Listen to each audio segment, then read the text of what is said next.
Hello and welcome to the Prince YouTube channel. This is Myithili Hazarika and today we are going to talk about the ongoing violence in Manipur and why a rally that was called by the state's tribal groups turned violent.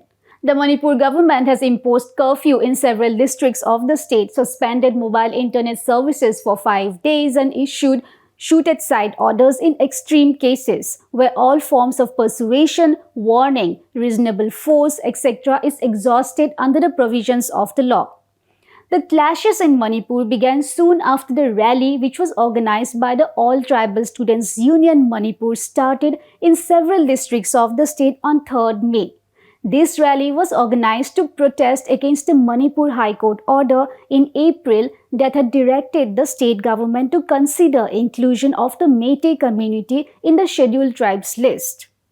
Now, to understand why there were protests against the inclusion of Meiteis in the scheduled tribe or ST category, we will go back a little and tell you about the long-standing tension that has existed between Manipur's hill tribes and the Meitei community. Manipur is primarily divided into the hill and valley areas, and the hills of Manipur are mainly inhabited by groups of Naga and the Kuki, Chin and Mizo ethnic tribes. The valley, on the other hand, is dominated by the Meiteis. In Manipur, the hills may account for most of the state's geographical area but are sparsely populated. A majority of the population is concentrated in the valley. Now, there has been a long-standing demand by the Meiteis to be included in the ST list, but the tribal groups of the state feel that such a status will marginalize them. The tribal groups also argue that the Meiteis, who constitute over 50% of the state's population, have more economic and political powers in the state. Here, we should note that out of the 60 assembly constituencies in Manipur, 40 are in the valley, where most of the Meiteis live, and the 10 hill districts send only 20 legislators. Many hill tribes also argue that some sections of the Meitei community are already considered as scheduled caste or other backward classes and can enjoy the privileges associated with these statuses. The hill tribes also say that the demand for a ST status is a way for the predominant community to encroach on their land rights. But the Meiteis, on the other hand, argue that their population has declined over the years and a ST status will help them preserve their community as well as save their ancestral land, language and culture. Now, what had happened in the days leading up to the protest on 3rd May? Tensions had already been on the rise between the Manipur government and some of the tribal groups in the past few months due to evictions carried out by the government in the state's Churachandpur district. The protest that began Wednesday and the violence which followed also came just days after the Manipur High Court directed the state government to submit a recommendation to the centre for the inclusion of the Meiteis in the ST list.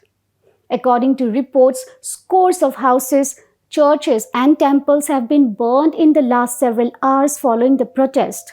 The government has also deployed the army and paramilitary forces to control the situation. Chief Minister N. Biren Singh has also released a video message on social media urging people to maintain peace and harmony in the northeastern state. My dear brother and sister in the state of Manipur, during the last around 24 hours, some incident of clashes, vandalisms, and arson have been reported in Imphal, Churachandpur, Bishnupur, Kangpokpi, and More, etc. Precious lives have been lost, besides damage of property of residents, which is very, very unfortunate. These accidents are a result of prevailing misunderstanding between two sections of our society. The state government is seized of the developments and taking all steps to control the law and order situation. Additional central paramilitary forces have been requisitioned for deployment in sensitive areas. We are committed to protect the life and the property of our peoples. That's all we have for you today. If you like our journalism, please encourage us and support our work by opting for a paid subscription. We will be able to see the process on our screen and can follow the link in the description of this video. This is Myithili Hazarika signing off.